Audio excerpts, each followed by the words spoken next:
and we're chilling with Fady. Talking about life, talking about love, and everything in between. Life couch with Fady. When you were just entering the... what's going on here now? No judgment here, just a friendly ear. Tune in every day, bring your worries near. Life couch show, let the heartbeats flow. With Fady, we heal and grow. Life on the couch with Fady.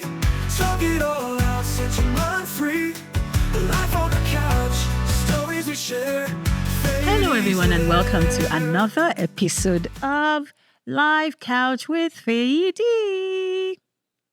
Here we talk about things that happen to the everyday people, experiences that people have, and we do this so that somebody out there can pick a thing or two and understand that whatever they are going through, it's not the end. There's always light at the end of the tunnel.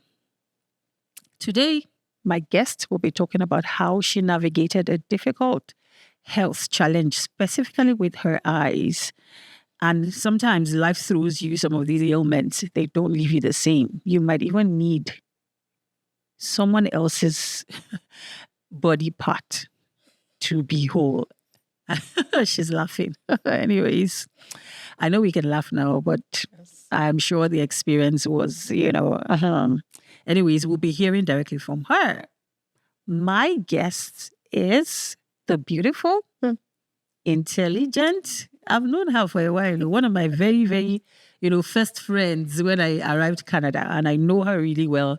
Sings beautifully. She's intelligent, smart. That's one thing. And when you need somebody to organize your life or organize your project, this is the person that you need. I will allow my guest, Tolu Enaibe, to introduce herself. Welcome. Thank you. This is so awesome. Thank you. This is beautiful. I'm so excited to be here. Thank you so much for saying yes. We don't take your time for granted. Of course. So my name is Tolu Enaibe. I am a mom. I am a singer. I'm a project manager. I am all things, in one. Oh, wow. And something I really like about her is her dimple, the one she has on the right side of her cheek. Tell us more. Who are you? We just want to know you a little bit. In detail, what do you do? What do I do? Like I said, I'm a project manager at heart. That's really what I do. Okay. But I actually work at a nonprofit. So I support people with physical disabilities. And I oversee That's huge. all the programs that we run in that organization. Oh, nice. All the programs they run. And I know they have the right hands because, like I said, what do we even call you? I forgot. I'm not saying Madam Due Process. Madam Due Process. MDP, Tolu Enaibe. Anyways, life is so unpredictable. And the things that life deals people, sometimes you're like, so it's just the grace of God that you pull through sometimes, and then your will and your belief, like your will to survive. Also, I believe it contributes to survival. And we'll be listening to Tolu. And the first question for you is, what happened to you? That's a very good question. So what happened to you? What was the problem? What happened was one morning I woke up. This is 2002. I woke up. 2002? Yeah. Wow. That's when it started. Wow. I woke up one morning and it was blurry. Like I opened my eyes and everywhere was blurry. I couldn't see very well. I didn't think too much about it. I was like, because sometimes you wake up and your eyes are itchy, whatever. I took my shower. By the time I was getting ready to work, it had cleared. It happened again. And then I'm not the best person to be responsible with her health up until then. I take things, so for granted and just surprised. Care. Knowing you. I know. That's the one piece of, of my life that I just like, whatever, I don't really care. Okay. So I think I didn't really key into it that something was going wrong. Okay. Until one day, I woke up, it was blurry, got dressed, got into my car. And How many years after? this was months. It progressed really rapidly. Oh, okay. And I couldn't, maybe 3-4 months after, I couldn't see the number plate of the car in front of me. Oh, wow. And I was like, okay, there's something going on here. Something is wrong. So I went straight to my eye doctor. I only just do my annual checkups. I say that, but really, I take the kids to do their annual checkup. If I have time, I do mine. yours. If I don't, I don't care. But I was really always, particular about the children. So I went to do, I booked my checkup. And she checked my eyes and she kept coming back to this right eye.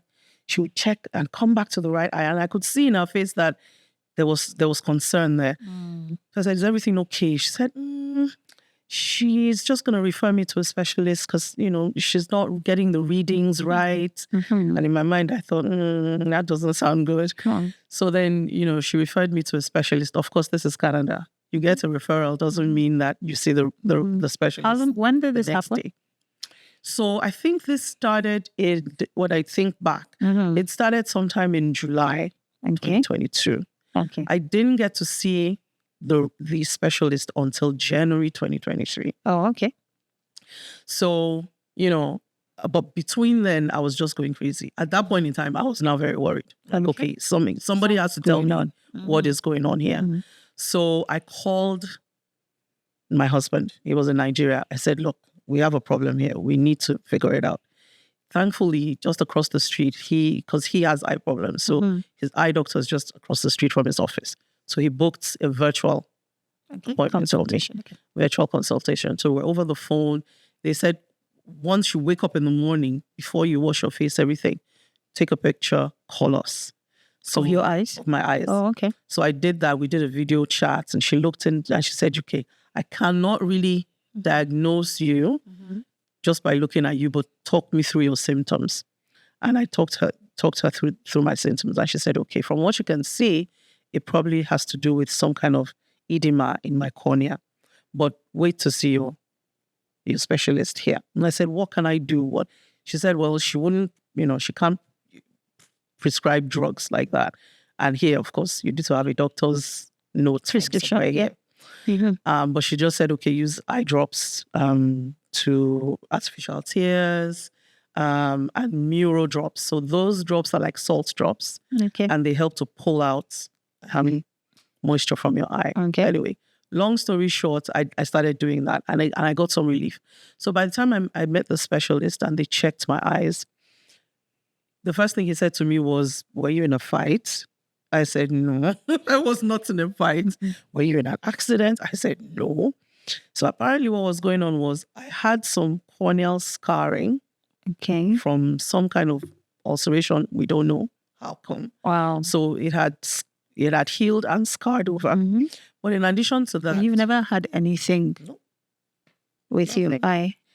Nothing. I mean, I have a theory or a hypothesis, but it can never be proven.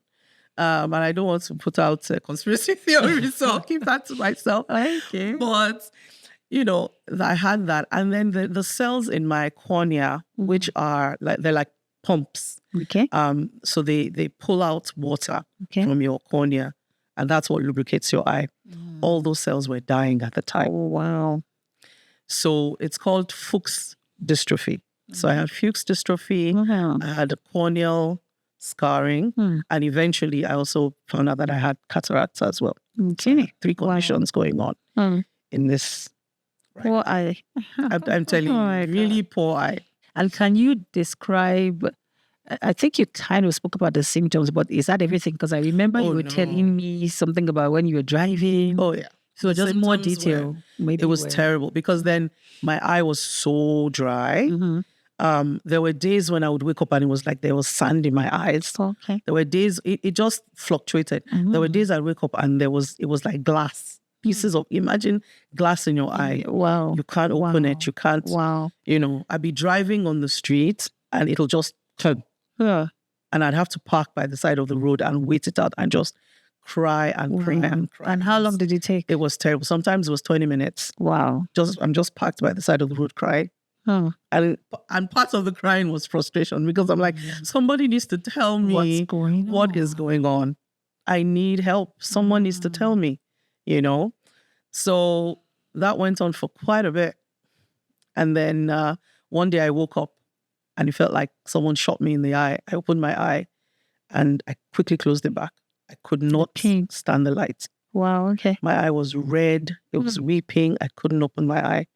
And that's when I had to go to Rocky View. And so at Rocky View, they stabilized me, put me on drops, did all that. And that was when I got a referral to a surgeon. That was the first time they told me, okay, I think you need to do surgery. And that's the thing. The problem I have, I don't know, with healthcare here, in as much as it's free, there's no urgency.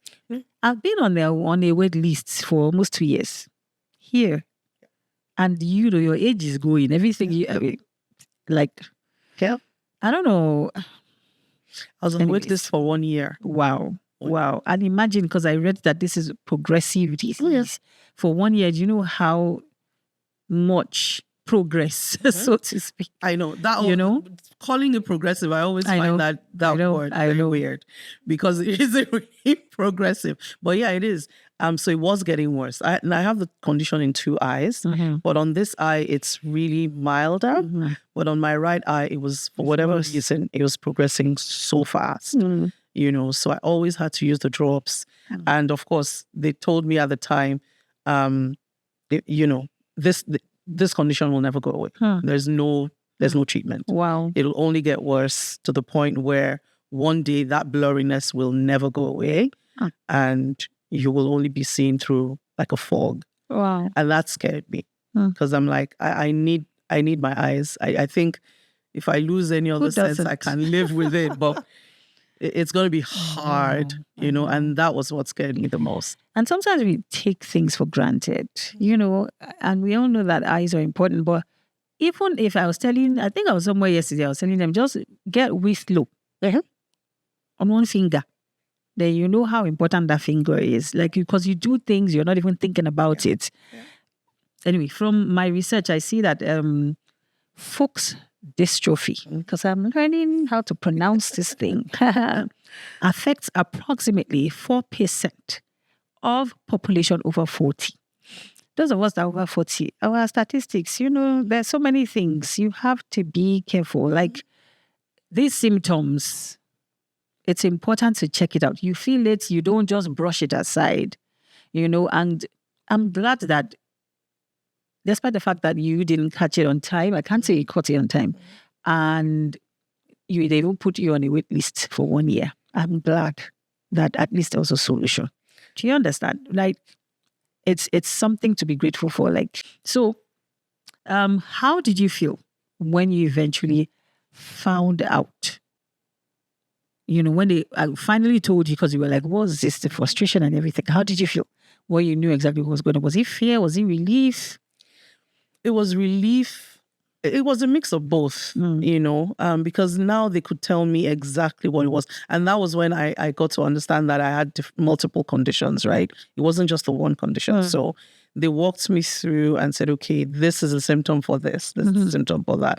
So when I had those symptoms, I knew what was going on, you know, and then, of course, I was using 5 different eye drops. Wow. Every day, you know, 3-4 times, somewhere twice a day, somewhere 3 times a day. But I knew what each one was for. And that's the one thing that I really appreciate was the education piece. You know, they actually talked me through everything. And then it now became a waiting game. You know, like, okay, we'll see how things go.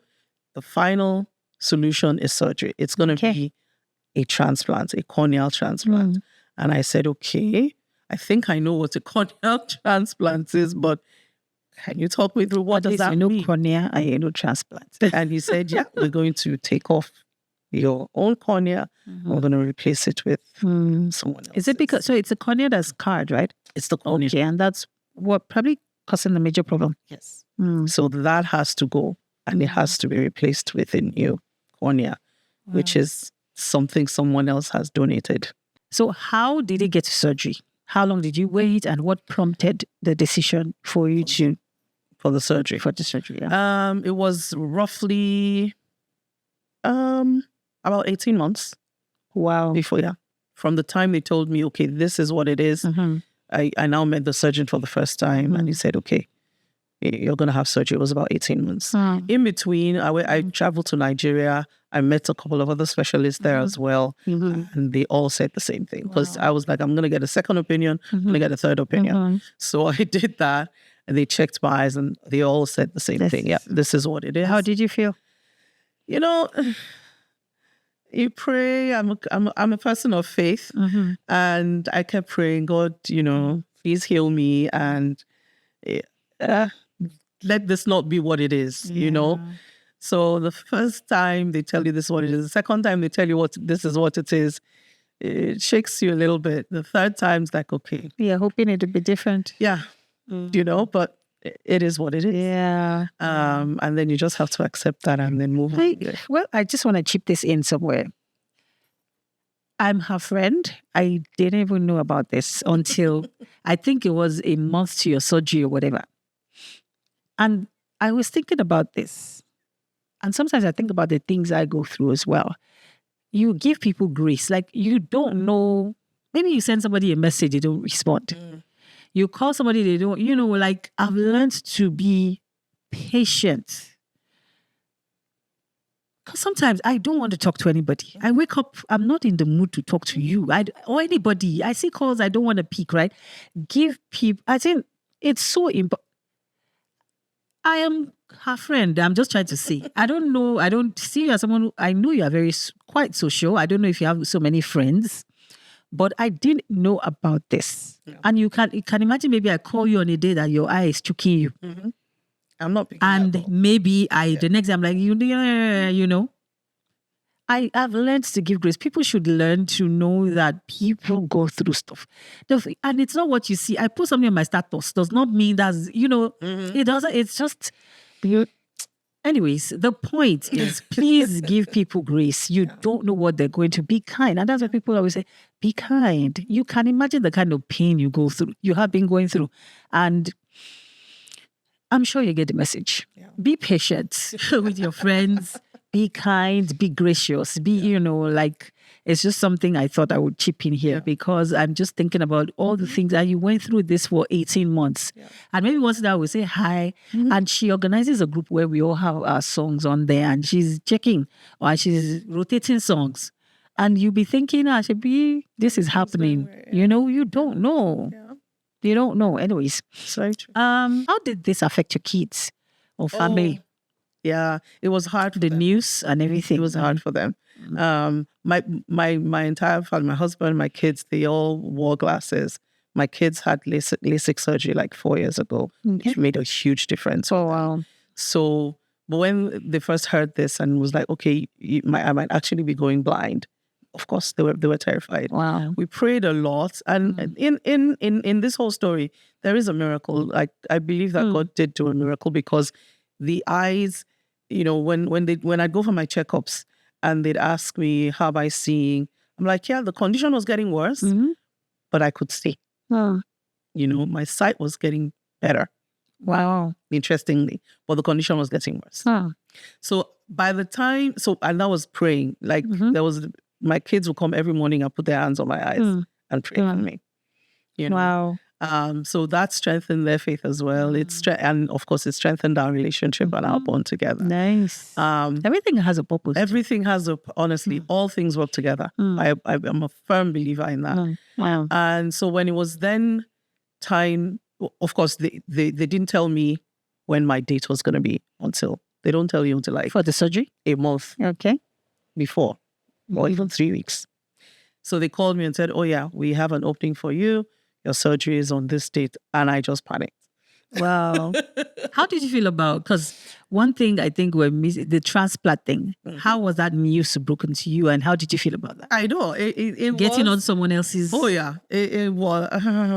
when he first told me, he said, yeah. So my doctor he's not white Canadian. Okay. He's an immigrant. So I think he understands. He understood where I was. He used the shock factor.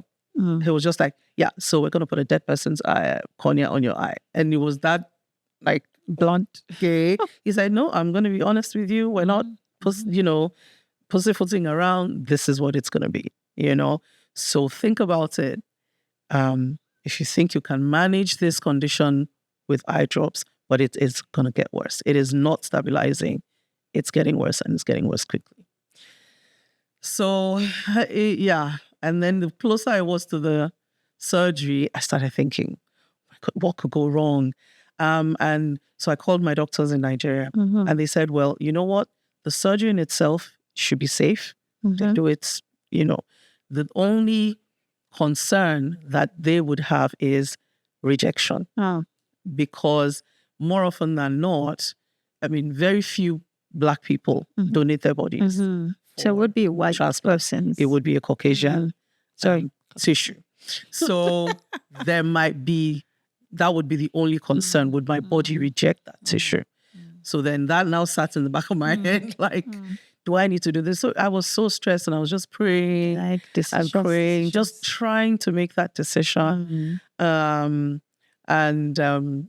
so interesting. I believe that all these are folds listen to us. It was so interesting during that period was when things about surgery and corneal and everything, and even on TikTok, somebody cracked a joke about, donating his eye to surgery, and then what happens if he gets to heaven and God doesn't recognize him? I'm like, oh my God, this is crazy. But eventually, I think I made up my mind to do the surgery the day before. It was really the day before that I said, okay, you know what? I'm just going to do this. I think we spoke a few days before that. I was thinking about it a lot.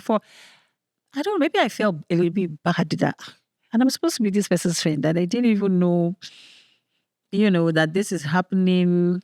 I don't know if it's bad. I just felt a certain type of way. But sometimes, people just determine how, sometimes you just want to keep it within your family or keep it, and then how often do we really talk? I was thinking about it. But I was like, God, I just know this will be, I know good news is over here by God's grace. I kept it in mind. It was scary for me as well, maybe because I've never really, like someone close to you, transplant, all those things. Yeah. Anyway, but you have no idea how glad I am. And then I called you one time and you said, oh, you were better. And then again, you said, I'm like, God, I beg you, So walk us through that process. Yeah. Before I do that, let me just speak to, in fact, one of my friends yesterday was like, she didn't know I even had surgery. It was somebody else. I'm like, I think for me, it was me keeping it to myself was my way of trying to manage it, the situation, right? Yeah. And that was just how I knew how to do it. Like, okay, I'm just going to control the situation, and it's just going to go away. Yeah. And yeah. And I think I don't think I blame you, because sometimes you begin to talk to people. Sometimes they bring fear. Oh yeah. Sometimes they bring this and that. So I think whatever is comfortable for you is how you manage these things, because it's not a time. In fact, you're just managing your mind, like fear, and you're trying to make decisions, this and that. So however a person 100%. Can manage stress, it's okay for them to.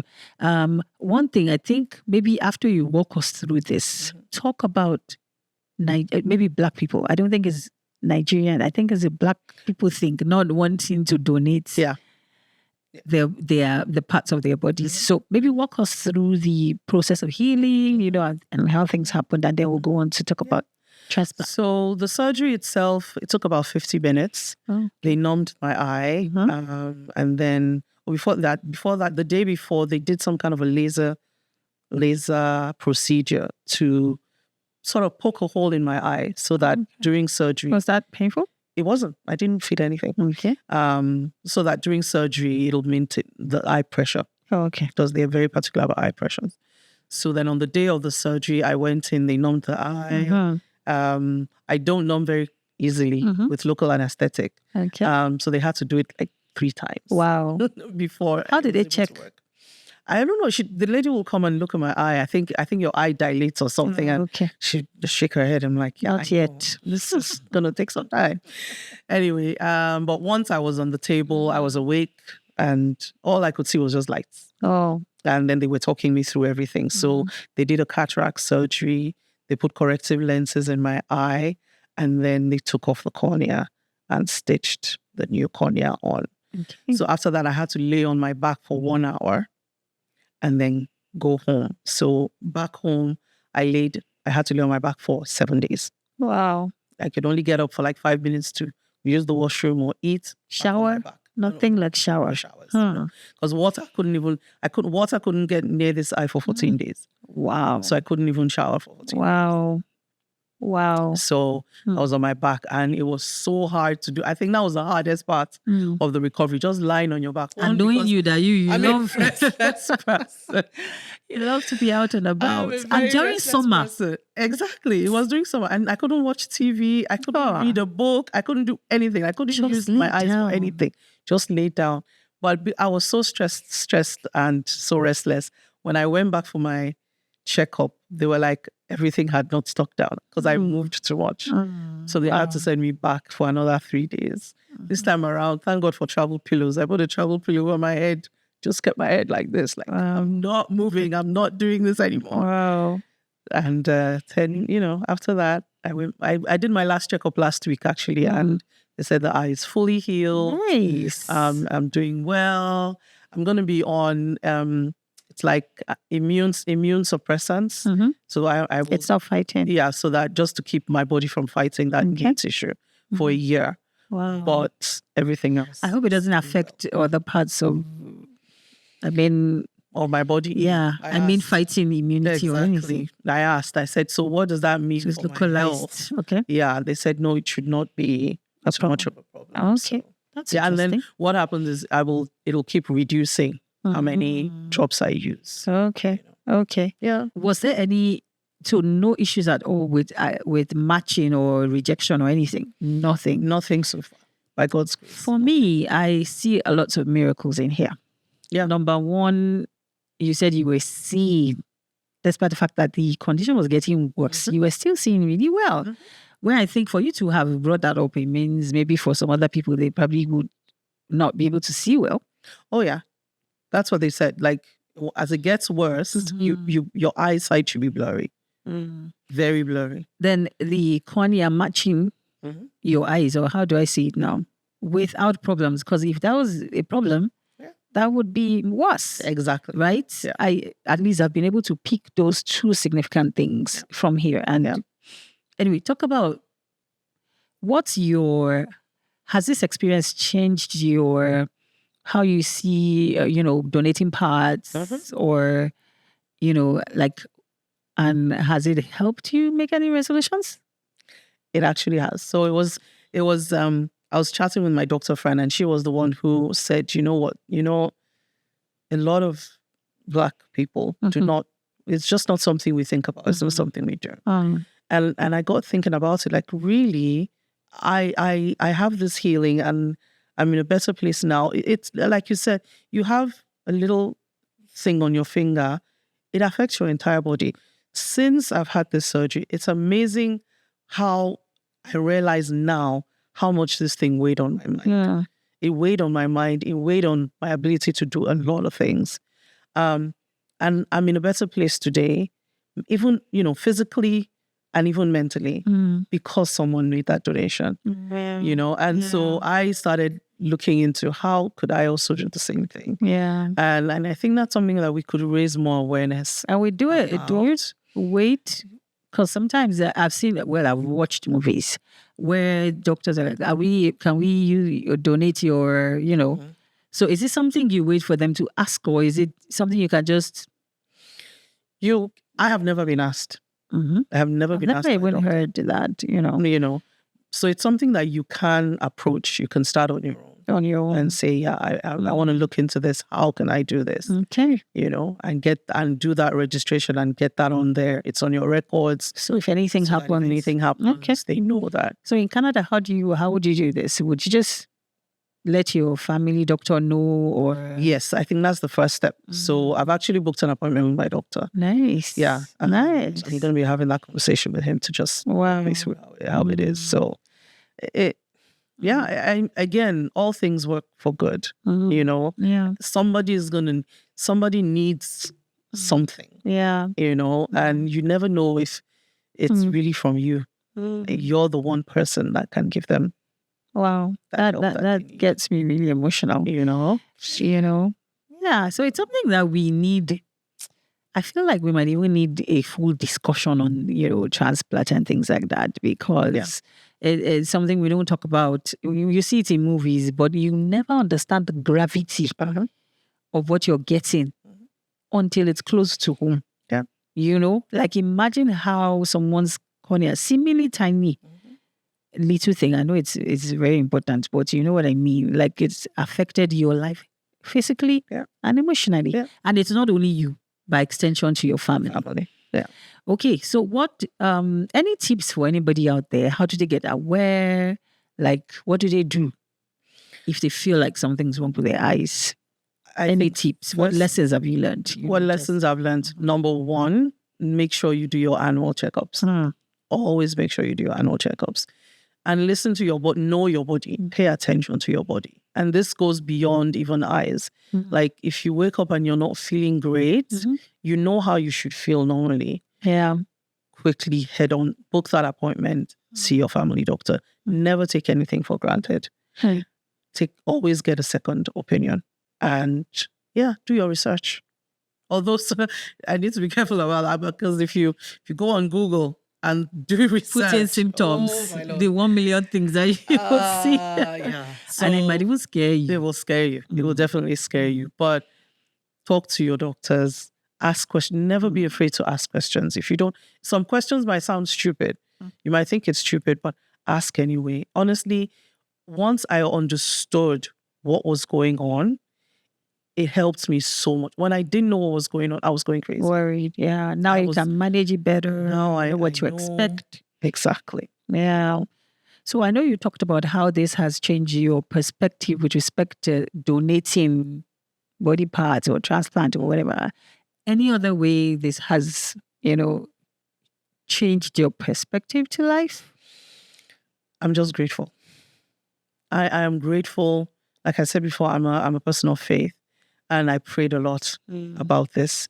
And what dropped into my spirit was the verse where the Bible says that God has given us everything we need for life and godliness. And in my spirit, it was like medical science is part of that everything that God has given us.